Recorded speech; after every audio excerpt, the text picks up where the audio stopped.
예, 이재명 대통령 취임 후 한 달이 지났습니다. 이재명 대통령은 취임사를 통해 통합을 앞세우고 급한 경제적 문제 해결에 중점을 둔 바 있는데요.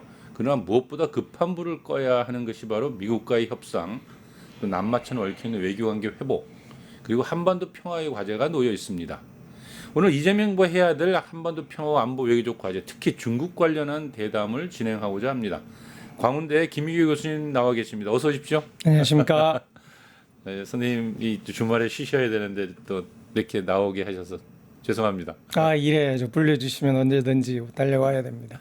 그런 거예요. 감사합니다. 나오셨으니까 우리 가장 요즘에 관심이 많은 문제 하나만 먼저 좀 여쭤볼게요. 네. 시진핑 실각설이 솔솔 일어나고 있어요. 아마도 이제 작년 재작년 이 전 과정 속에서 웨이핑허, 리상푸 등 중국 군고위 간부들이 이제 연이어 낙마를 하니까 이거는 이제 이 중요한 권력의 변화다 이렇게 좀 보는 것 같기도 하고요. 특히나 또 이제 미 트럼프 행정부 일기 때 국가안보보좌관 지냈던 마이클 플린이 중국 내에서 이제 권력 이동이 일어나고 있다 이제 이런 이야기를 했다는 것이고요. 대만의 자유시보가 시진핑이 인민해방후 최측근인 허웨이둥 그리고 мя오화가 숙청된 것으로 보인다 하면서 실각설에 또 이렇게 무게를 실었는데요. 근데 또 이제 한편으로 또 보면은 객관적으로는 또 시진핑의 활동이 아주 건재함을 또 보여주고 있다라는 측면도 있습니다. 외교 활동을 열심히 하고 있고요. 중앙아시아 순방도 소화해냈고 얼마 전에 또 이재명 대통령 당선되고 나서 30분 동안 서로 통화도 하고 그랬지 않습니까? 그래서 지금 시진핑의 이 실각설 이런 것이 어떻게 왜 나오는 건지 그리고 지금 과연 이것이 현실성이 있는 건지 왜냐하면 좀 보도들에 따라 보면은 곳곳에서 곧 무너질 것이다라고 보는 분들도 있는 것 같아요. 제가 아는 중국 전문가들 중에서 네. 이게 사실이다라고 말하는 사람 단 한 사람도 못 봤거든요. 아 그렇습니까? 그럴 정도로 사실은 아직은 썰이라고 하기에도 미흡한 수준의 이야기인데도 불구하고 재밌는 것은 한국에서 이것을 다루는 기사들이 너무 많고 그러니까 심지어 저를 아는 그냥 평범한 일반인들도 이거 어떻게 돼 할 정도로 많이 이야기되고 있어요. 이제 그래서 이런 것들이 사실 이야기될 수는 있지만 이야기되면 사실 우리의 중국 간이라는 것이 제대로 되어 있지 않을 가능성이 있는 게 하나가 문제가 되고 또 하나는 사실 언론들이 중국을 다룰 수 있는 지면들이라는 게 한정되어 있지 않습니까? 예. 이 중요한 시기에 그런 걸로 낭비하고 있다는 생각이 들어서 걱정스러운데요. 예. 이제 두 가지 측면만 정리를 하고 싶은데 첫째는 이런 썰이 나오는 것은 결국은 소스가 있을 거 아닙니까? 그렇죠. 그 소스가 믿을 만한 소스인지를 체크해 봐야 될 것 같아요. 소스는 세 개입니다. 하나는 에포크 타임즈라고 하는 미국의 예. 반중국적인 중국 국적의 미국인들이 만든 반중 매체가 있어요. 반중 매체가 이게 있고. 올해 2월에 여기에서 본격적으로 이 문제를 퍼뜨리기 시작을 합니다. 예. 그래서 그걸 퍼뜨리는데 미국의 주요 언론사들이 받아 쓰는 거군요. 받아 쓰기를 해 오다가 이게 이제 불을 지르는 것이 6월 말에 대만의 자유시부라는 신문이 있습니다. 거기에서 다시 한번 본격적으로 이번에는 군부 쿠데타를 바탕으로 예. 시진핑 실각설을 다루었어요. 이제 그렇게 되니까 우리나라에서는 급속도로 관심을 많이 가지게 되었고 거기에다가 이제 방금 말씀하신 마이크 플린과 같은 미국의 퇴임 관료들 몇 명이 또 여기에다가 건강 이상설을 포함해서 실각설을 부추겼단 말입니다. 그런데 이제 그 소스들을 보면 일단 앞에 자유시보나 에포크 타임스 같은 경우에는 믿을 수 있는 소스가 아니고요. 예. 또 이제 그나마 믿을 수 있는 소스 혹은 근거가 있을 거라고 보이는 것이 이제 마이크 플린 같은 경우에는 전직 NSC 관료였으니까 예. 우리가 모르는 정보를 가지고 있을 수 있다라고도 보여지는데 근데 그 사람들은 군부 쿠데타설보다는 시진핑 건강 이상설로 방향을 틀어버렸어요. 이제 그 두 가지를 점검해 보면 이게 사실인지 아닌지 알 수 있을 것 같아요. 군부 쿠데타설 이거는 정말로 중국에 대해서 너무 모르는 사람들이 제기할 수 있는 문제예요. 중국의 구조를 모르는 모르는 얘기다. 사람들. 그러니까 당과 군대의 관계를 잘 모른다는 예, 전혀 거죠. 모르는 예. 사람들.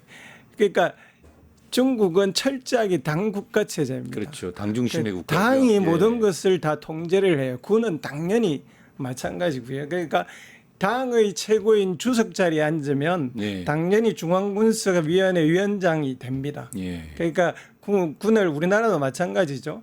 똑같이 지배하게 되는데 문제는 군에서 누군가가 쿠데타로 시진핑이라고 하는 당의 주석을 실각을 시키려면 예. 당을 다 장악을 해야 돼요. 예. 그러니까 당은 시진핑 주석도 있지만 그 밑에 상무위원 7명들이 있고요. 집단 지도 체제죠. 예, 집단 지도 체제로 돌아가고 있단 말이에요. 일단은 그 사람들을 다 통제해야 돼요. 그렇죠. 그 밑에 24명의 정치국원들이 있습니다. 예. 그 사람들도 대개 한성을 통치할 만큼 큰 권력을 가지고 있는 사람들이에요.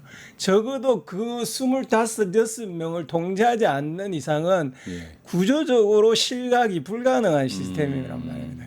이제 그런 점에 있어서 군부 쿠데타설은 사실은 있을 수 없다. 있을 수 없는 일이고요. 다만 이제 근거는 있었죠. 예. 그 리상프 국방장관부터 지금까지 군부의 고위급들이 많이 예. 이른바 숙청당했어요. 예. 이제 숙청당했는데 그걸 보는 눈이 이제 이 군부 시진핑 실각설을 이야기하는 사람들은 아 이건 뭔가 궁극에 커다란 변화가 있으니까 쿠데타 때문이다라고 보는 거고 예. 이제 그렇지 않는 쪽에 있는 사람들은 이건 군을 정화하는 과정이다라고 보고 있어요. 예, 보니까 이거 미국의 그 브루킹스 연구소 등의 기관에서는 군숙청이 오히려 시진핑의 권력을 공고히 하는 조치다 또 이렇게 분석하기도 하더라고요. 저도 당연히 그렇게 봐야 된다라고 예. 보여집니다. 리상푸, 뭐 진강 외교부장 이런 사람들이 시진핑의 최측근이었던 건 분명해요. 예. 근데 지금 시진핑이 13년을 통치하고 있단 말입니다. 최측근 아닌 사람이 누가 있겠습니까? 그렇죠. 그 정도 오래 하면 예. 주변이 다 최측근이 최측근이 되겠죠. 예. 되는 거란 말입니다. 그러면 왜 그럼 고위직들이 이렇게 지위를 잃고 한순간에 날아가느냐 하면 예. 사실 중국은 당이 당국가 체제를 유지하려면 부패를 척결하는 것이 핵심 관건이었어요. 그러면 시진핑이 들어서서 가장 강조한 것도 그거였고요. 예. 부패의 마지막 고리가 군의 부패였습니다. 아. 최근에 군의 부패를 청산하는 과정에 있는 거고요. 칼질을 하고 있는 거예요. 예, 지금? 칼질을 하고 있는 거죠. 그 과정에서 심지어 오른팔 왼팔이라고 불리는 군의 간부들도 예의 없이 숙청하고 있다는 점에서 보면 네. 오히려 중국군이 훨씬 더 강화되고 있다라고 보게 되는 거죠. 그렇겠네요. 그러니까 누구는 그 장면을 가지고서 실각의 위험이 있다고 보는가 하면 누구는 그것이야말로 이제 군을 제대로 장악하고 있는 모습의 산 증거로 보고 이게 같은 사건을 두고 다르게 보고 있는 거네요. 그러니까. 그렇죠. 뭐 실각설이 등장한 지가 벌써 6개월 정도 되어가고 있는데요. 예. 그 사이에 실각한 사람이라고 치기에는 해외에 벌써 3번이나 그러니까요. 나갔다 왔고요. 거의 예. 매일 다른 나라 외교 관계자들을 만나고 있고 심지어는 이제 하다 안 되니까 최근에서는 소위 그 장이우사라고 하는 시진핑을 몰아내고 권력을 쥐었다고 하는 사람을 앞에 앉혀놓고 시진핑이 말하는데 받아 쓰는 모습을 일부러. 화면으로 보여주기까지 했단 그렇죠. 말입니다. 예, 그러니까 이 실각설은 믿기에는 근거가 턱없이 부족한 편집된 사실에 기반한 것으로 보는 것이 맞다라고 생각합니다. 알겠습니다. 실각서는 나중에 명쾌하게 정리하고 다시는 안 나오도록 하겠습니다. 미 간의 싸움 이야기를 좀 이제 해야 될 것 같은데요. 네. 사실은 이제 중국은 미국이 처음에 이제 시작이 고율의 이제 관세를 때렸단 말입니다. 중국에. 그러자 이제 실제로 히토류 수출을 중단하는 조치로 맞섰지 않습니까? 네. 그러다가 결국 이제 제네바 합의로 이제 휴전을 했는데 나중에 보면은 이제 이것이 결국은 히토류 통제가 완전히 안 풀리고 하니까 미국은 항공기 엔진이나 반도체에 대해서 다시 또 수출 금지로 맞서다가 결국 이제 런던 합의가 얼마 전에 또 서명하면서 이제 성문화되었는데요. 그러니까 이 전체 싸움의 시작과 전개 과정 이 마무리까지 한번 짚어보시죠. 그리고 향후 전망까지도 한번 봐야 될 것 같아요. 왜냐하면 이게 싸움이 끝난 게 아니지 않습니까? 지금 미중 그렇죠. 관세 전쟁은. 예. 그러니까 관세 전쟁은 잘 아시는 대로 미국이 시작했고요. 예. 중국한테만 한 게 아니라 전 세계를 전 세계를, 시작했고 지금 베트남하고 영국만 합의에 이르고 네. 지금 진행 중이지 않습니까? 예. 가장 대표적인 케이스는 중국이었고요. 막 서로 감정 싸움까지 가서 145%까지 올랐다가 예. 110% 빼면서 35% 10%로 되어 있는 상황인데 그러자 이제 먼저 손을 내미는 것은 미국이었어요. 왜냐하면 미국 경제가 엉망진창이 되어버렸습니다. 채권도 오르고 달러는 떨어지고 주식시장도 엉망진창이 되니까 이대로 중미 간의 충돌을 방치해서는 안 되겠다 싶어서 협의에 시작했고 그게 처음 한 제네바 협의입니다. 네. 그 뒤에 런던 협의를 했고 런던 협의의 실무자들이 합의를 한 걸 이제 일주일 정도 지나서 트럼프 사인하고 시진핑 사인하면서 일단 합의가 되었는데요. 이 합의는 관세 합의가 타결된 건 전혀 아니고요. 그렇죠. 합의를 보자라는 합의입니다. 합의를 보자라는 합의다. 합의를 보자. 우리 파국으로는 가지 말자. 합의를 보자라고. 프레임에 대한 그러니까 합의다. 프레임에 대한 합의라고 볼 수 있고요. 그럼 뭘 합의냐 했냐면 히트로 통제를 완화시켜라. 우리는 대신 항공기 부품이나 이 반도체 설계도 같은 것을 통제하려고 하던 걸 하지 않겠다라고 해서 더 이상 싸움이 진전되지 않기로 한 것에 합의가 되었다고 보고요. 이 합의의 의미는 뭐냐면 미국이 그동안 오바마 2기 때부터 줄곧 중국을 경제적으로 제재하려고 했던 경제적 제재가 더 이상 앞으로 진전하기는 힘들어진 상황이 발생했다라는 게 첫 번째 의미이고요. 예. 두 번째 의미는 이제 그렇게 했을 때 미국이 중국과 대전략에서 큰 타협을 할 것인가? 아니면 여전히 이것도 아닌 저것도 아닌 상태에서 바이든처럼 앞에서는 이렇게 하자 그랬다 뒤에서는 다르게 하는 그러니까 실제 합의와 실제 실행이 다른 상태로 삐그덕거리면서 계속 갈 것인가라는 문제가 남아 있는데요. 이건 결국은 누구보다도 트럼프의 결정의 손에 달려 있다라고 생각합니다. 왜냐하면 시진핑은 우리가 양보해 줄 수 있는 것은 다 양보했다. 했다. 기본적으로 대전략의 타협이 없는 한은 우리는 완벽하게 이 히토류 통제를 풀지는 않을 것이다. 라는 거고요. 근데 이제 이게 꼭 부정적으로 가지 않을 가능성이 있는 이유는 뭐냐면 이 런던 플레임 합의가 이루어지니까 미국 주식이 또 엄청나게 올랐어요. 그러니까 미중 합의가 되면 미국 경제가 살아나는 거예요. 예. 트럼프로서는 이게 중국을 더 이상 때리기 쉽지 않은 딜레마에 지금 빠져 있는 거죠. 그러니까 그래서 거기에서 뭐 아니면 또 식은 아니겠지만 아무튼 중국이 히토류를 무기로 해서 싸움이 사실상 중국의 승리로 일단락 지금 현재 된 상태다라고 봐도 과언은 아니겠습니다. 사실은 아무도 몰랐는데 예. 이번 미중 전쟁에서 명확하게 드러난 것은 히토류. 가 얼마나 무서운가. 엄청나게 무서운 산업의 핵무기다라는 것이 확실히 밝혀진 드러난 거죠. 거지요. 예. 그러면 앞으로 이제 관세 협상이 남아 있는데 이게 완료가 지금 완료형이 아니지 않습니까? 현재? 네. 어떻게 될 것 같습니까? 이거는? 그 이제 결국은 트럼프와 시진핑이 만나서 해결하는 수밖에 없어 보여요. 정상에서 예, 이제 정상끼리 예, 만나야 예. 되는군요. 근데 만나는 것 자체도 쉽지 않습니다. 왜냐하면 트럼프의 방식은 일단 만나고 우리가 둘이서 합의를 본 다음에 네. 구체적인 플랜을 합의하자 이런 방식을 선호하고요. 예. 시진핑은 전혀 반대입니다.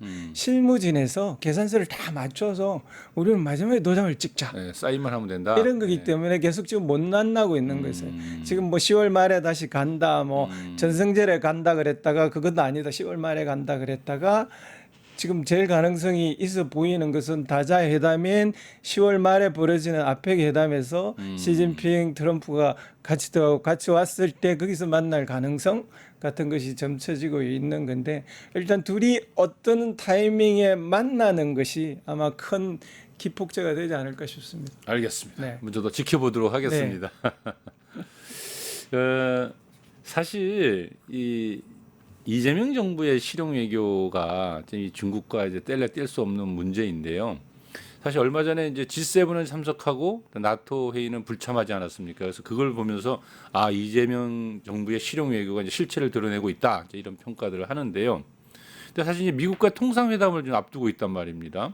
중국과의 관계 회복도 좀 눈앞에 있는 큰 과제이고요.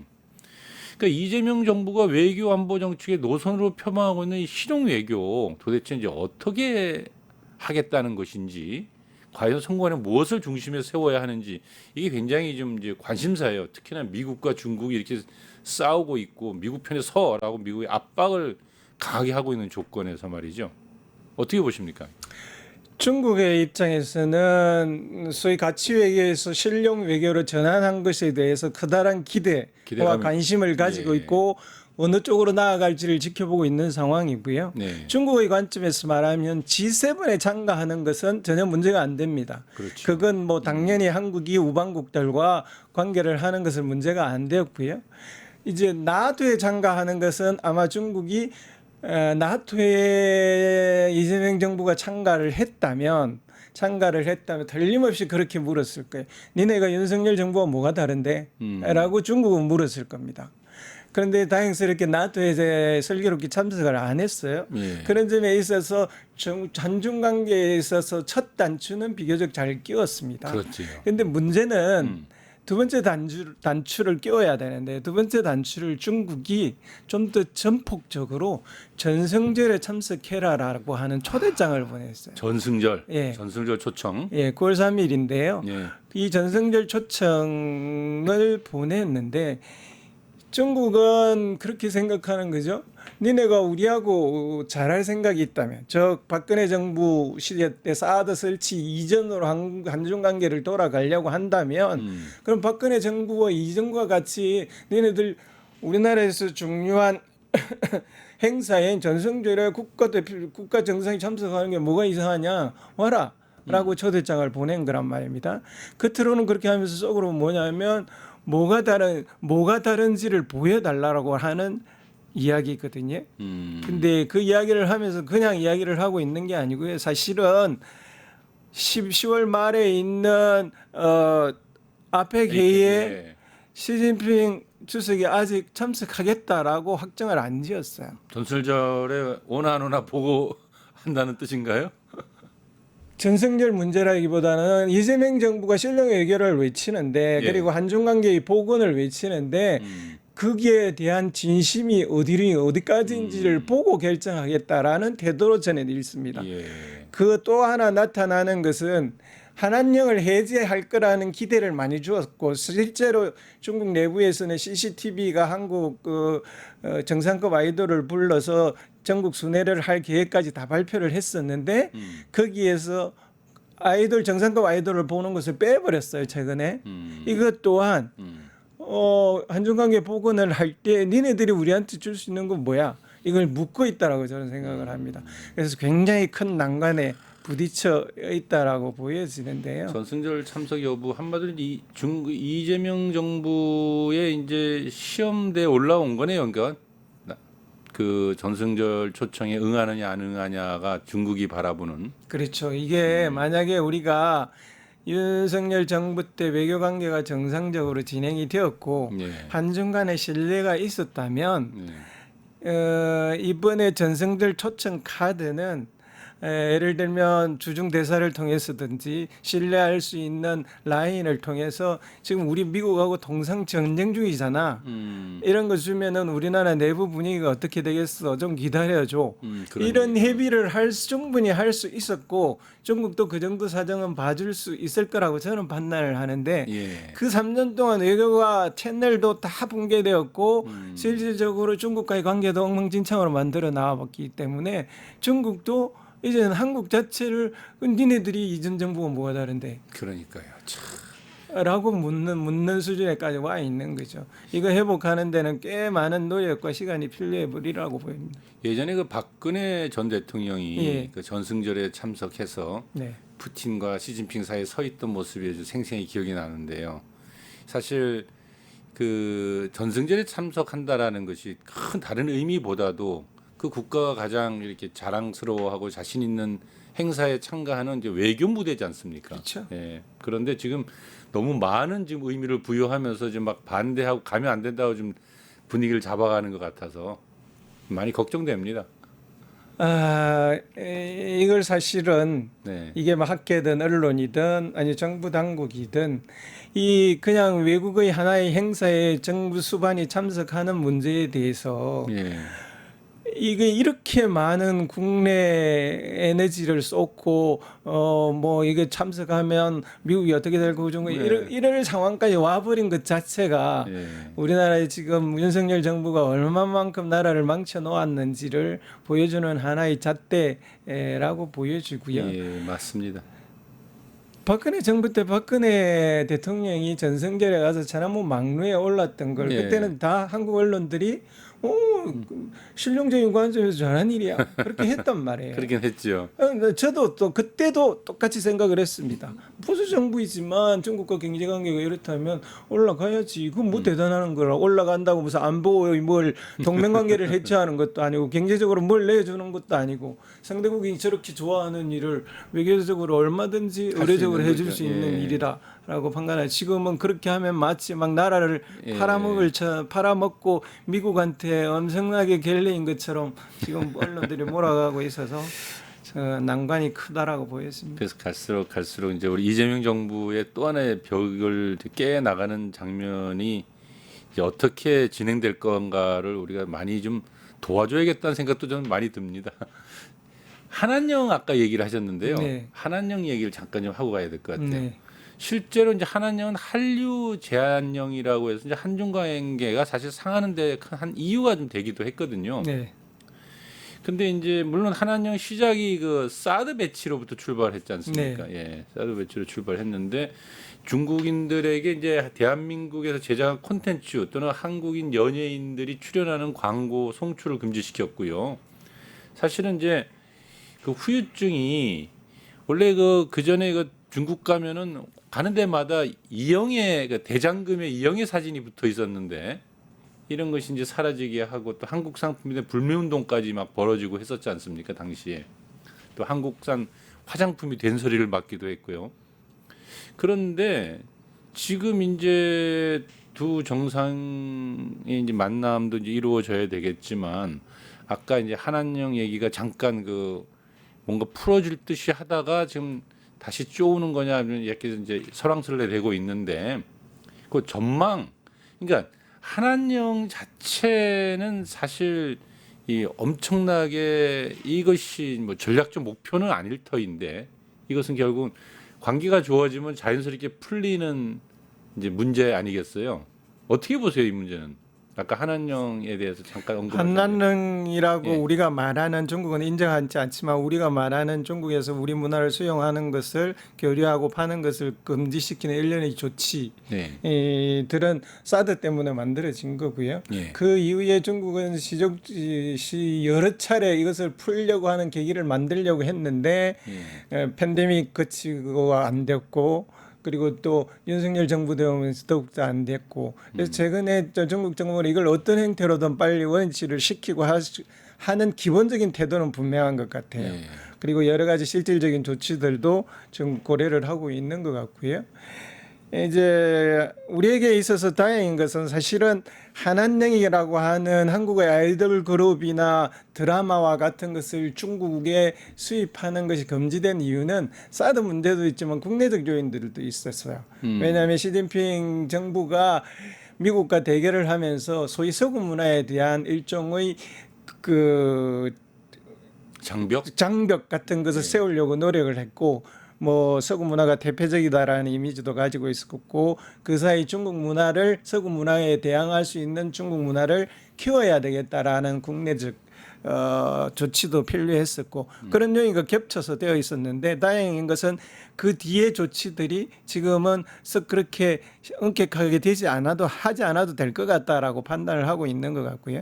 그래서 중국 내부에서 중국 아이돌 공연들은 본격적으로 시작되고 있는 것 같아서 정치적 관계만 풀면 하나는 풀 수 있을 것 같아라고 보여져요. 근데 정치적 문제라 하면은 가장 민감한 건 뭘까요? 뭘 풀어야 됩니까? 결국은 중국 입장에서 보면 이것은 어쨌든 한국과 정상적인 외교 관계를 회복하는 과정이잖아요. 예. 그러면 주는 게 있으면 받는 게 있어야 되지 않습니까? 예. 근데 중국의 입장에서 보면 이미 비자 면제도 줬어요. 예. 근데 한국은 아직도 단체 비자 면제까지도 안 주고 있어요. 굉장히 의외였어요. 지난번 비자 면제 예. 중국이 일방적으로 결정할 때. 그게 이제 한국한테 다시 사인을 보낸 거죠?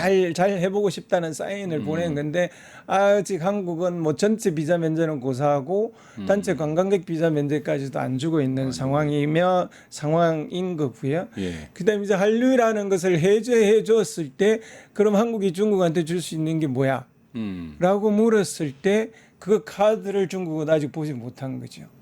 결국 외교 관계라는 것은 주고받는 시스템으로 구축되는 건데 그런 점에 있어서 중국은 이 한한령 해제와 시진핑 주석의 방안을 뭔가 윤석열 이전으로 가는 한국의 태도, 조치 같은 것과 연결시키려고 하는 것 같고 그 조치 중에 하나가 그렇다면 니네들 우리 전성지로 와라고 하는 것으로 내밀었다라고 저는 보고 그런 있습니다. 거죠. 예. 그리고 제가 볼 때는 중국의 가장 핵심 이익이다라고 하는 것은 이 대만 문제가 또 있지 않겠습니까? 네. 근데 사실 대만 문제를 윤석열 정부 때 쓸데없이 여러 번 언급하고 건드리지 않았습니까? 근데 이재명 정부가 하나의 중국 노선을 지지한다. 뭐 이런 것을 잘 밝히는 것도 굉장히 중요한 것 아닐까요? 굉장히 중요하죠. 예. 그리고 거기에 대해서는 이재명 정부가 들어선 데에 대해서 중국은 굉장히 호감을 가지고 있고 기대를 가지고 있는 것 같습니다. 네. 왜냐하면 중국 문제를 한국 문제로 끌어들이지 않겠다라는 태도를 이미 이재명 대통령은 여러 번 보여주었죠. 중국의 입장에서 봐서는 그건 굉장히 우호적인 사인으로 받아들여진다라고 보여집니다. 문제는 그게 선거 과정에서의 언급에 그치고 있는 것이고 그것이 이제 구체적으로 어떤 정치적 그 실행으로 아직 나타나지는 않고 있거든요. 예. 이제 그런 것을 기다리고 있다라고 보여집니다. 예. 예. 잘 알겠습니다. 우리 저 돌연선 얘기 좀 한번 해볼까요? 중국의 돌연선 하면 잘 모르시는 분들이 있을 것 같은데 그 개념부터 좀 잘 짚어야 될 것 같습니다. 돌연선은 그 말 그대로는 섬과 섬을 연결하는 선이죠. 네. 예. 지금 보면은 이제 근데 이게 정확하게 말하면 미국이 중국의 태평양 진출을 막기 위해서 설정한 개념이죠. 뭐 썰은 두 가지입니다. 네, 두 가지 썰이 있는 것 같아요. 중국에서 세웠다라고 하면 썰이 있고 예. 미국에서 했다는 썰이 있는데 어쨌든 상관없이 돌연선은 세 가지인데요. 네. 하나는 대만을 중심으로 이어지는 선, 일선. 일선. 그게 그러니까 제1선이고요. 필리핀, 대만, 오키나와. 예. 예. 이게 제1도련. 선. 제2선은 하와이를 중심으로 이렇게 이루어지는 괌과 사이판. 하와이 아니라 괌을 중심으로 사이판, 예, 예. 그게 제2도련. 제3선은 하와이를 하와이, 중심으로 예. 이루어진 제3선인데요. 이제 제1도련선이라고 하는 건 여지 것은 중국이 그것밖에 안 나왔었죠. 10년 전까지만 하더라도. 근데 10년 전쯤에 한번 중국이 그 일제 대만 밖으로 나왔던 적이 있고요. 예, 이번에 그게- 문제가 되는 것은 제2도련선을 돌파를 했어요. 그러니까 제2도련선이라면은 이저 괌과 사이판 있는 그 선까지 나왔다라는 나왔다는 거죠. 거. 예. 근데 이제 이런 근데 난 가끔 의아한 게 왜 예. 바다에 나오는 걸 갖고서 그 태평양 바다로 못 나옵니까? 중국 나오면 안 됩니까? 나 그거 누가 못 나오게 막으란 법이 있습니까? 그게 이제 국제관계 힘의 역학관계인데요. 북한도 그렇게 말하지 않습니까? 핵을 가지면서 이건 주권 국가의 결정 사항인데 니네가 오역하시라 말하면 해. 네. 하지만 사실 힘의 역학관계 때문에 어느 나라는 5나라는 가질 수 있고 나머지 국가는 못 가게 하고. 하는 힘의 역학관계가 있는 불공평한 것이고 거죠. 예. 사실은 중국이 1도련선 안에 여지껏 갇혀 있었던 것도 네. 갇혀 있을 수밖에 없었던 힘밖에 가지고 있지 않았었거든요. 그럼 역으로 얘기하면 지금 이 도련선까지 나왔다는 건 이제 그쪽으로 나올 수 있는 힘을 갖게 됐다. 이렇게 힘을 가지게 되었죠. 구체적으로는 예. 항공모함을 가지게 된 거고요. 중국이 지금 항공모함을 2개는 이미 운행하고 있고 하나는 곧 지금 이제 시범 운행을 하고 있는 3대를 가지는데 랴오닝함과 산둥함 예, 얘기죠. 예. 그리고 또 하나 더, 푸제남. 예, 푸제남. 예, 세 번째 예, 거. 예. 중국 발음이 굉장히 좋으십니다. 감사합니다. 그걸 가지고 있는데 미국이 자꾸 한국의 조선업에 관심을 가지는 이유도 딱 그건데 예. 중국이 지금 조선업을 거의 패권을 장악했다라고 말해도 될 만큼 확실히 장악을 했단 말입니다. 예. 그러니까 실제 항공모함은 미국이 더 많이 가지고 있지만 예. 구축함을 포함한 그 아래 단급의 함대는 이미 중국이 더 가지고 있어요. 그 지금과 같은 속도로 미국은 배를 구축할 수 없고 중국은 이와 같이 배를 구축할 능력을 가진다면 그걸 역전을 하는 건 조만간이라고 보는 거죠.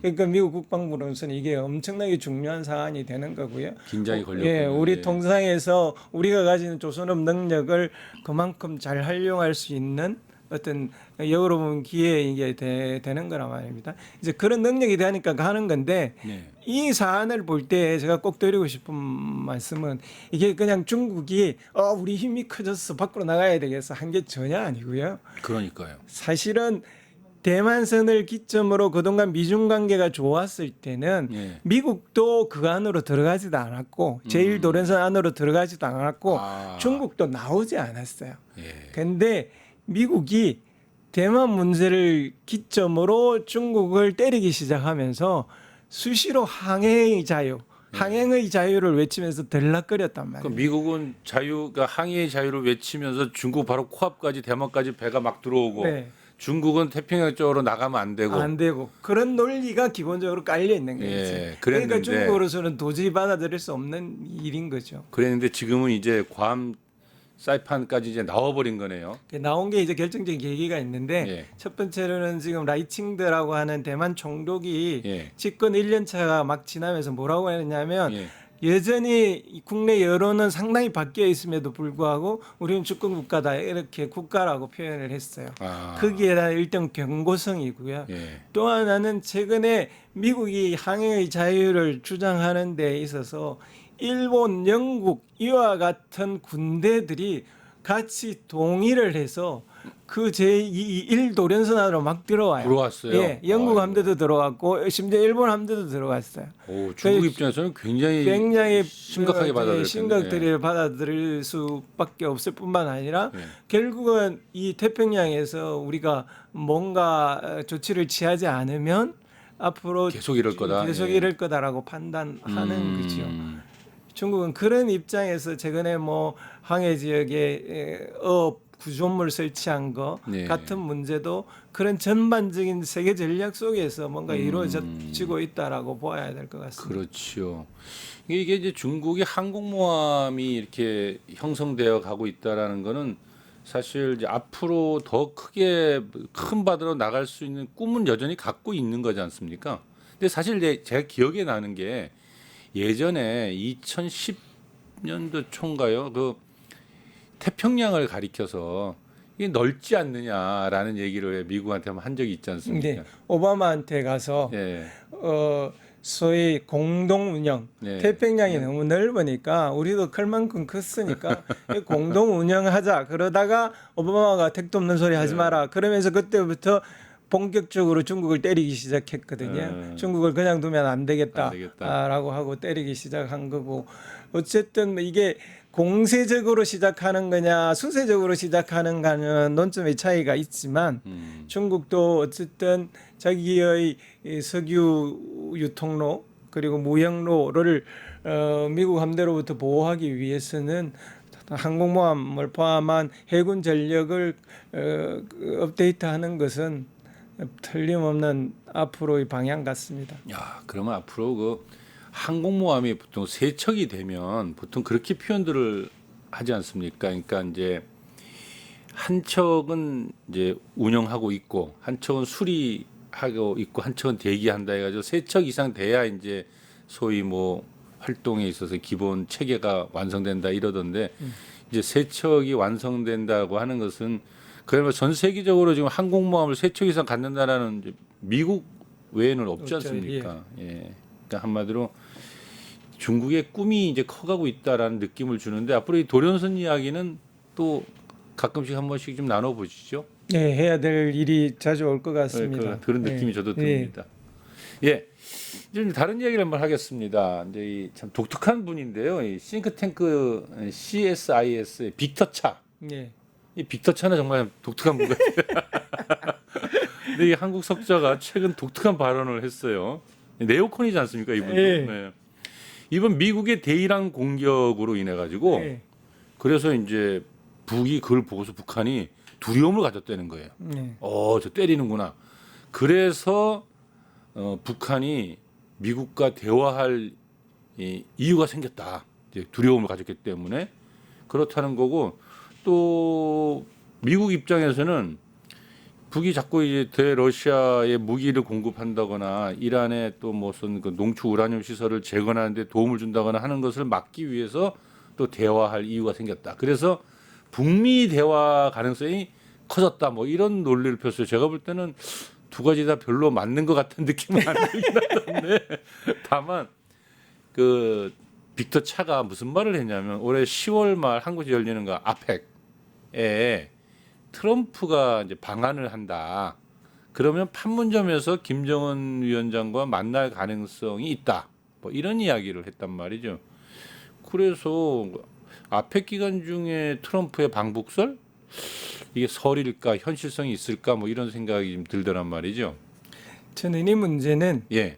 방금 말씀하신 현실성이라는 측면에서 보면 예. 아직 50% 훨씬 밑에 있는 예. 상황이라고 보여집니다. 예. 그럼에도 불구하고 이 문제를 가능성이라는 측면에 있어서 본다면 우리는 이걸 하나의 실마리라고 보고 적극적으로 활용해서 가급적이면 제2의 하노이 회담을 잇는 새로운 북한을 소프트 랜딩 시키는 기회로 활용할 방안을 마련해야 되는 기회의 창이다. 그렇게 저는 보고 있어요. 예. 일단 완전히 가능이 없는 건 빅차. 전 별로 좋아하지 않는 사람입니다만은 이 양반이 언급한 것처럼 완전히 가능성이 없는 거예요. 우선 미국은 특히 트럼프는 기본적으로는 마가스 그룹들이 세계를 전쟁판으로 몰아내는 것을 싫어하는 것 같아요. 예. 그렇다고 안 하는 건 아니지만 안 하는 건 아니더라고요. 그러니까 예. 그 이전에 비해서는 싫어한다. 이게 우리에게는 굉장히 좋은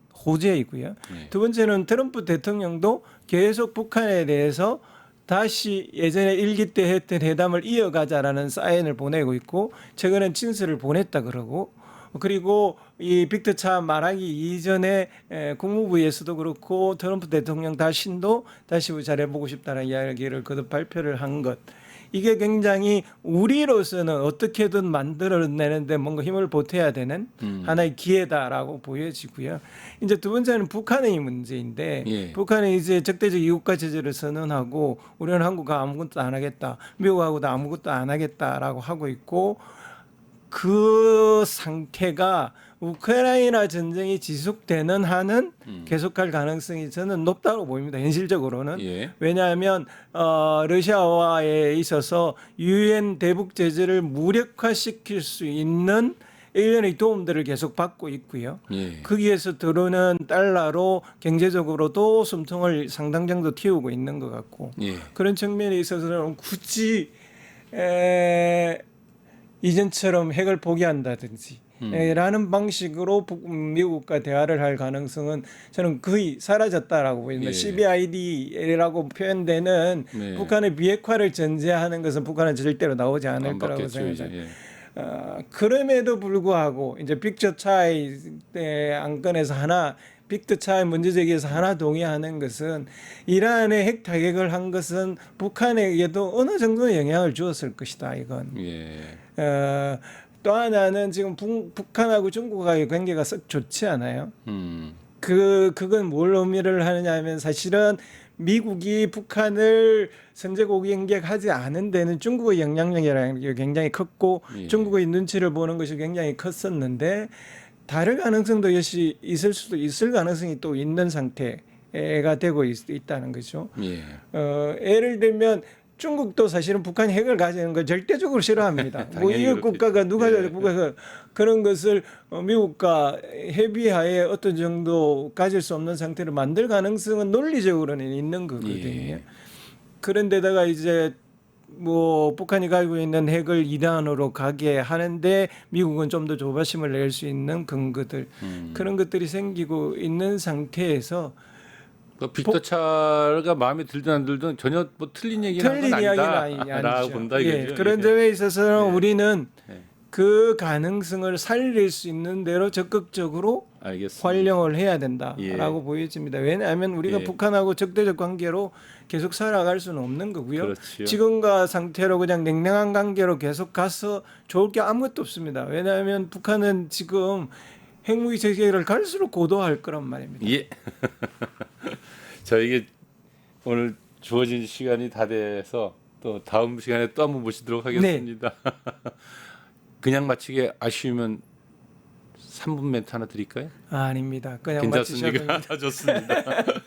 네, 감사합니다. 이재명 정부 취임 후 놀랄만한 변화가 곳곳에 나타나고 있는데요. 국민들이 느끼는 정치 효능감이 참 커지고 있습니다. 국내 정치는 곳곳에 개혁해야 할 과제가 산적해 있지만 이를 뚫고 나갈 의지와 자신감이 보여 마음이 참 많이 놓입니다. 그러나 대한민국을 둘러싼 국제 정세는 정말 심각하기 짝이 없습니다. 윤석열 정부는 국내뿐 아니라 외교 관계도 엉망으로 만들어 놓았습니다. 미국과 일본 추종 외교 전략으로 사실상 중국과 러시아 그리고 수많은 글로벌 사우스 국가들과 관계가 서먹하기까지 합니다. 더욱이 온갖 중국 혐오, 러시아 혐오까지 일부러 퍼뜨리는 정치 세력도 있습니다. 미국 내 극우파들과 손잡고 함께 음모론을 만들어내기도 합니다. 그런가 하면 트럼프의 관세 압박, 방위비 분담금과 국방비 인상 요구는 갈수록 거세질 것입니다. 동맹을 수탈하겠다는 것인데요. 숨돌릴 틈도 없이 맞서 싸워야 될 파도가 밀려오고 있습니다. 우리가 한치도 잊어서는 안 될 것이 있다면 우리의 주권이요 국익일 듯합니다.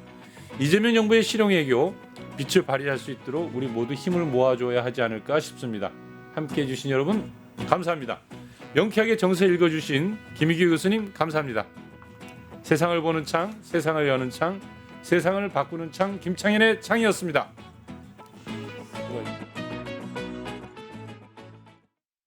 유튜브 구독하고 실시간 채팅과 댓글을 남기시면 매일매일 7천 TTCO를 드립니다. 참여 방법은 통통물 어플을 다운로드하고 회원가입과 로그인을 해주세요. 마이페이지에서 나의 회원 고유 번호를 복사해주세요. 유튜브 구독 후 실시간 채팅이나 댓글창에 고유 번호를 한 번만 입력하면 준비 끝!